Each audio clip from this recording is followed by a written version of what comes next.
और सभी को जय मसीह की। परमेश्वर आपको ब्लेस करे, आशीष करे सुंदर से समय के लिए जो परमेश्वर ने हमें दिया है। आज इस वीडियो में बात करना चाहते हैं प्रार्थना हमें कैसे करना है। प्रभु यीशु मसीह कैसे प्रार्थना किया करते थे, आज हमें ये सीखना और हमें जानना है, क्योंकि आज बहुत महत्वपूर्ण ये वीडियो है। आपको अपनी लाइफ में वो हर एक चीज परमेश्वर ब्लेस करेगा, आपको आशीष करेगा जो आप पाना चाहते हैं। अगर सच्चे दिल से आज परमेश्वर से आपने प्रार्थना की, विनती की और इन बातों को आपने ग्रहण किया, तो परमेश्वर आपकी प्रार्थना को जरूर जवाब देगा। मैं विश्वास करता हूं कि परमेश्वर आपके जीवन में बहुतायत से आपको आशीष देगा, आपकी जीवन की हर एक घटी और कमी को वो पूरा करेगा, क्योंकि वो सर्वशक्तिमान है। देखिए, परमेश्वर से प्रार्थना करने का मतलब यही है कि हम उससे बातें करना, उससे जुड़ना, क्योंकि वो हमारा पिता है, वो सर्वशक्तिमान हमारा परमेश्वर है। इसीलिए परमेश्वर से हम प्रार्थना करने का मतलब उससे हम बातें करते हैं। जैसे एक पिता अपने संसारिक जो पिता होते, एक बेटा अपने पिता से बातें करता है, तो उसी तरीके हम अपने सर्वशक्तिमान परमेश्वर से बातें करेंगे प्रार्थना के द्वारा। आज जैसे आपने हन्ना के जीवन में देखा था, वो रो करके प्रार्थना किया था। अगर आपके जीवन की एक भी प्रार्थना नहीं सुनी जा रही, आज मैं आपसे कहता हूं कि आप परमेश्वर से प्रार्थना करिए, अपने घुटने टेक करके, अपने आंसू को बहा करके प्रार्थना करिए। तब परमेश्वर आज आपके जीवन की वो एक हर समस्या को सुनेगा, वो हर एक समस्या को सुनेगा, वो हर एक प्रॉब्लम को आपके जीवन में चमत्कार करेगा। परमेश्वर आपको ब्लेस करेगा। अगर जिस तरीके से हन्ना ने रो करके प्रार्थना किया था, अपने आंसू को निकाल करके परमेश्वर से सामने घुटने टेक करके उसने सब कुछ सौंप दिया था, जिस तरीके से राजा हिजकिय्याह था उसने भी ऐसा ही किया। जब हम बाइबल की आयतों को पढ़ते हैं, राजा हिजकिय्याह ने क्या किया था, जब उसके पास इतनी ताकत, इतनी क्षमता नहीं रही दुश्मनों से लड़ने के लिए, तो परमेश्वर के सामने घुटने टेक करके वो खड़ा हो गया, अपने आंसू को परमेश्वर के सामने बहाया। क्योंकि जिसने आंसू को अपने भिगो करके परमेश्वर के वचनों को लेकर के और बहाया है, उसने जो बोया है वो जरूर काटेगा। अगर आपने अपने परमेश्वर के सामने घुटने टेक करके आपने प्रार्थना की, आप जब भी प्रार्थना करें आपके मन में ये विश्वास होना चाहिए कि आज मैं परमेश्वर के साथ प्रार्थना करता हूँ, विनती करता हूँ, और जो मेरा परमेश्वर है वो मेरी प्रार्थना को सुनेगा। अपने घुटनों को टेक करके उसके सामने प्रार्थना करना, मैं विश्वास करता हूँ कि आपकी हर एक मनोकामना पूरी होगी, जो परमेश्वर की इच्छा के अनुसार होगी। आप जो चाहते हैं अपनी लाइफ में, आपकी प्रार्थना को परमेश्वर सुनेगा। जैसे राजा हिजकिय्याह ने किया था, जैसे हन्ना ने किया था, वैसे आज हमें करने की जरूरत है।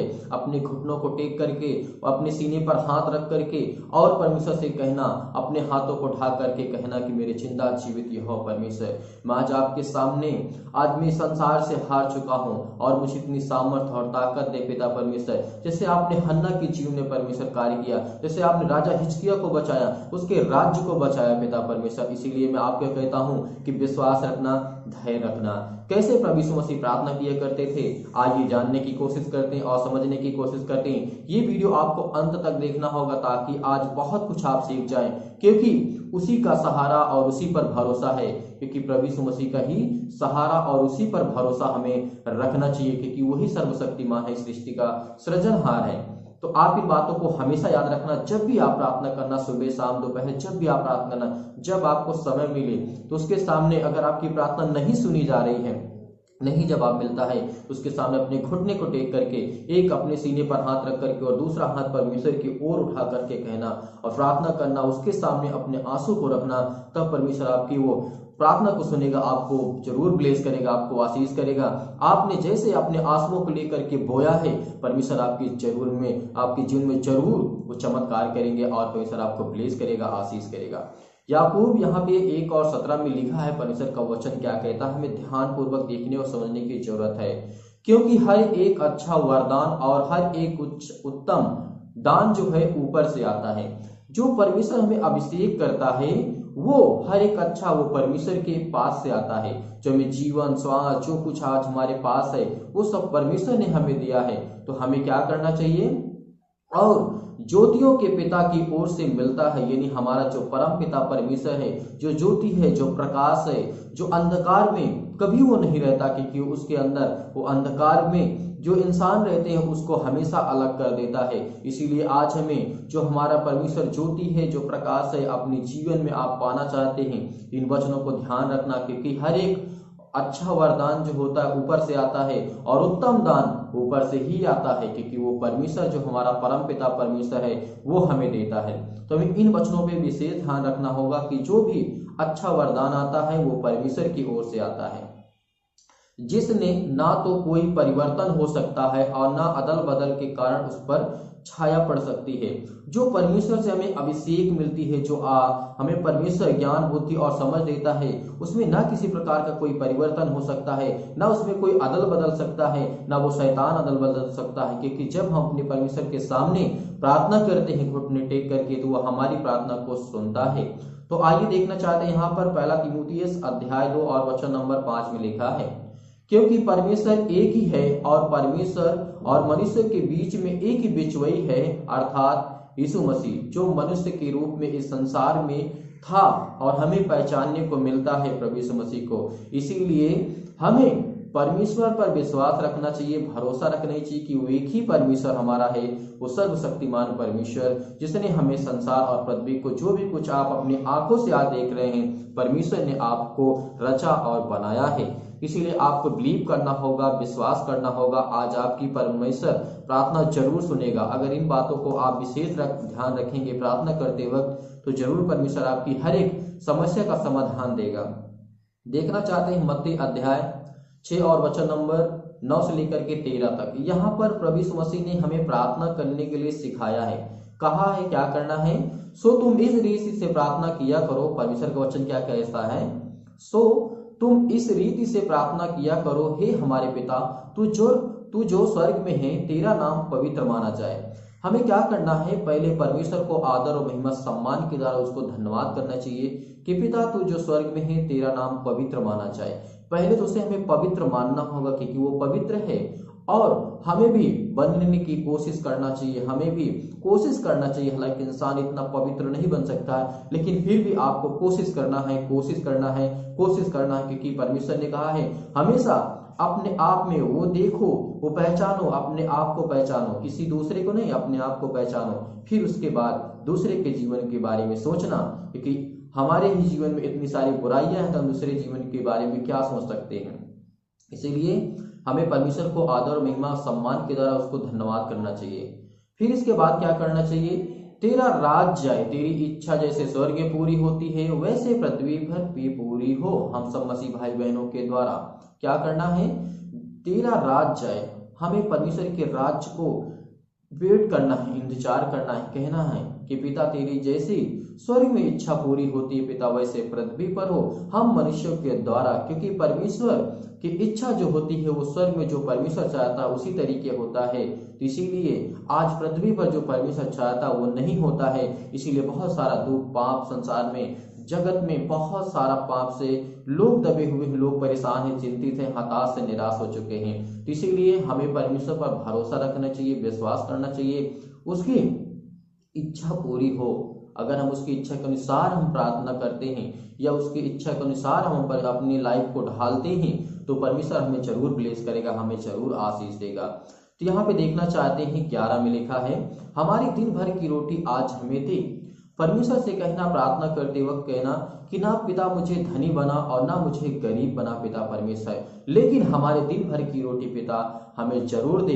क्योंकि आज परमेश्वर जिस दिन आपके मन में ये बातें आ जाएंगी, पिता ना मुझे धनी बना ना मुझे गरीब बना, नहीं आपको बहुत ज्यादा रिच बनना है, ना आपको बहुत ज्यादा गरीब यानी पुअर बनना है, क्योंकि आपको बीच में रहना है, परमेश्वर से मिलजुल करके रहना है, लोगों से मिलकर के जुड़ के रहना है। अगर आप बहुत ज्यादा गरीब भी होंगे तो आप अपनी जिंदगी को अच्छी तरीके से नहीं समझ सकते, और बहुत ज्यादा अमीर भी हो जाएंगे तो आपके अंदर अहंकार, वो घमंड आ जाएगा, जो बहुत खतरनाक होता है। जिस तरीके से पहला पाप वो स्वर्गदूत ने किया था, इब्लीस ने किया था स्वर्ग में। तो इसीलिए हमें वो अहंकार को अपने जीवन में नहीं लाना है, और वो निराशा को भी नहीं अपने जीवन में लाना है, जो एक हीन भावना से अपने आप को इंसान देखने लगता है। इसीलिए प्रार्थना करते वक्त कहना परमेश्वर से कि हे मेरे जिंदा जीवित यहोवा परमेश्वर, मुझे पिता न धनी बना और न मुझे गरीब बना, क्योंकि ये परमेश्वर का वचन भी कहता है न मुझे धनी बना और न मुझे गरीब बना।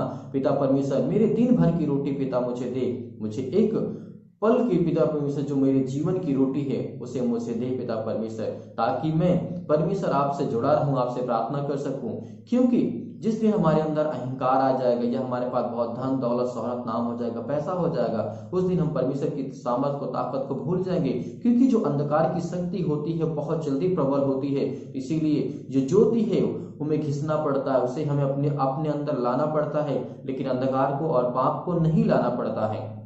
इसीलिए इसमें बहुत फर्क है कि अपने आप को परमेश्वर के समक्ष उपस्थित कर सकें, अपने हर एक बुराइयों को परमेश्वर के सामने रख सकें, अपने आप को स्वीकार कर सकें कि मैंने ये गलत कार्य किए हैं, इसीलिए परमेश्वर मेरी प्रार्थना नहीं सुनता है। लेकिन आज आपको धैर्य रखना है। परमेश्वर इन बातों को अगर आपने फॉलो किया, आपने प्रार्थना में अपने शामिल किया, तो जरूर परमेश्वर आपकी हर एक अपराधों को, हर एक गुनाहों को आपके जीवन में जरूर रोटी देगा और आपको ब्लेस करेगा।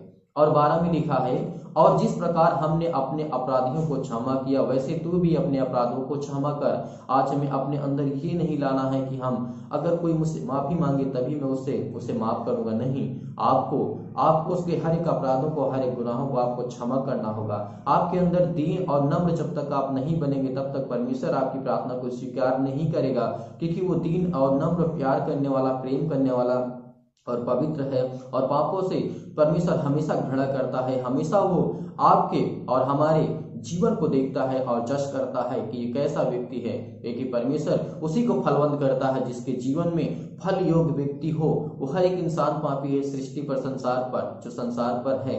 इसीलिए परमेश्वर हमारे जीवन में फल देना चाहता है, लेकिन हम लेना नहीं चाहते हैं। हम दूसरे के अपराधों को क्षमा नहीं करना चाहते, हम अपने अहंकार को भूलना नहीं चाहते, अपने अहंकार को कम नहीं करना चाहते। तो ये सब क्रोध और जो भी मानसिकता है, अगर जिस दिन आपने अपने आप को ये कह दिया कि मैं तुझसे छोटा हूं, तो उस दिन परमेश्वर आपको जरूर ब्लेस करेगा, आपको आशीष करेगा। आपने ये कह दिया कि आप मुझसे कम हूं, नहीं, ये अगर आपके अंदर है तो इसे आज ही बदल दीजिए, क्योंकि ये बहुत जरूरी है। जिस दिन अपने आप को आपने छोटा समझा, जिस दिन अपने आप से प्रेम करना सीख लिया, जिस दिन लोगों से प्रेम करना सीख लिया, उस दिन परमेश्वर आपसे प्रेम जरूर करेगा। वो जरूर करेगा, आपके उत्तर को जरूर, आपके प्रश्नों को जरूर वो उत्तर देगा। इसीलिए आपको धैर्य रखना है, भरोसा रखना है, अपने घुटनों को टेक करके परमेश्वर के सामने जरूर प्रार्थना करना और परमेश्वर आपको बचाएगा। और परमेश्वर का वचन 13 में कहता है, और हमें परीक्षा में न ला परंतु बुराई से बचा, क्योंकि राज और पराक्रम और महिमा सदा तेरे ही हैं। परमेश्वर से हमें ये भी विनती करना है कि पिता जो भी हमने किए वो हमारे अपराध गुनाह को हम स्वीकार करते हैं, लेकिन पिता अब तो हमें इतनी सामर्थ्य, इतनी ताकत है, क्योंकि संसार के पापों से मैं इतनी मेरे अंदर क्षमता नहीं है कि मैं लड़ सकता हूँ प्रार्थना। मुझे पिता परमेश्वर आशीष दे, मुझे इतनी ताकत दे कि मैं इन सारे पापों से लड़ सकूं। और परमेश्वर मुझे अभिषेक कर पवित्र आत्मा के द्वारा, ताकि मैं हर एक प्रकार की परीक्षा में पास हो सकूं और मैं उस परीक्षा में ना पढ़ूं और बुराई से मैं हमेशा दूर रहूं और आपके राज और महिमा और आपकी हमेशा मैं स्तुति करता रहूं, आपसे विनती और प्रार्थना करता रहूं, क्योंकि ये हमारे लिए बहुत जरूरी है। इसीलिए परमेश्वर का वचन कहता है, मरकुस अध्याय 1 और वचन नंबर 4 में लिखा है, यूहन्ना के पकड़वाए जाने के बाद यीशु मसीह जो गलील में आकर के परमेश्वर का राज्य के बारे में सुसमाचार को प्रचार कर रहे थे, तो ये हमारे लिए बहुत जरूरी है, क्योंकि परमेश्वर ने क्या कहा था और कहा, समय पूरा हुआ और परमेश्वर का राज्य निकट आ गया है, मन फिराओ। आज हमें मन फिराना है और सुसमाचार पर, परमेश्वर के वचन पर विश्वास करना है, गॉस्पेल पर विश्वास करना है, भरोसा करना है, तभी परमेश्वर हमारे निकट आएगा, तभी हम परमेश्वर के उसके सामने उपस्थित हो सकते हैं, उसके सामने हम अपने सिर को उठा सकते हैं। अन्यथा हम इतने पाप में डूब चुके हैं, इतनी परेशानियों में, इतनी हताशा में, चिंताओं में डूब चुके हैं कि परमेश्वर हमको भी छोड़ देगा। क्योंकि जब अपने आप को तुम नहीं केयर कर सकते, अपने आप को परमेश्वर के सामने तुम खड़े नहीं हो सकते हो, तो आपकी प्रार्थना वो कैसे सुनेगा। इसीलिए आपको धैर्य रखना और भरोसा रखना, आपको परमेश्वर जरूर ब्लेस करेगा, आपको आशीष करेगा, क्योंकि वो जो स्वर्गीय पिता है वो हर एक अपराधों को क्षमा करता है, वो हर एक गुनाहों को, हर एक मनुष्य को, हर एक अपराधों को वो क्षमा करता है, क्योंकि वो हमारा पिता, हर एक गुनाहों को क्षमा करने वाला हमारा परमेश्वर है। इसीलिए परमेश्वर का वचन मत्ती अध्याय 6 और वचन नंबर 14 में लिखा हुआ है, इसलिए यदि तुम मनुष्य के अपराध क्षमा करोगे तो वो तुम्हारे भी अपराध को क्षमा करेगा। तुम्हारा स्वर्गीय पिता भी तुम्हारे अपराधों को क्षमा करेगा, और यदि तुम मनुष्य के अपराध क्षमा ना करे तो वो तुम्हारे भी अपराधों को नहीं क्षमा करेगा। तो आज हमें विश्वास रखना है, भरोसा रखना है कि परमेश्वर हमारे जीवन में जरूर ब्लेस करेगा, हमें आशीष देगा। आपसे मैं फिर कहता हूं कि आप इस तरीके से प्रार्थना करना, जब भी प्रार्थना करते वक्त आप बैठना, कहना कि जिस तरीके से हन्ना के जीवन के बारे में आप जानते हैं, उन्होंने क्या किया था, परमेश्वर ही उसकी प्रार्थना को नहीं सुन रहा था, यानी हन्ना के जीवन की प्रार्थना को नहीं सुनी जा रही थी। लेकिन जिस दिन उसने अपने घुटने को टेक करके परमेश्वर के सामने अपने आंसुओं को बहा करके और परमेश्वर से विनती की और अपने दिल की बातों को रखा, परमेश्वर ने उसको तुरंत जवाब दिया, तुरंत उत्तर दिया। परमेश्वर आज आपको उत्तर देगा, आज आपको ब्लेस करेगा। राजा हिजकिय्याह के जीवन में जैसे घटना घटती है, इसीलिए हमें धैर्य रखना है, विश्वास रखना है। परमेश्वर आज हमारे जीवन की हर एक प्रार्थना को सुनेगा। अगर ऐसे आप प्रार्थना करते हैं तो मैं जरूर विश्वास करता हूं कि परमेश्वर आपके जीवन में आपकी हर जो आप बीज बोना चाहते हैं उसमें जरूर फल आएगा और परमेश्वर आपको अभिषेक करेगा। यीशु मसीह के नाम से आपने कुछ सीखा होगा, आपने समझा होगा। परमेश्वर आपको ब्लेस करे, आशीष करे। God bless you. आमीन।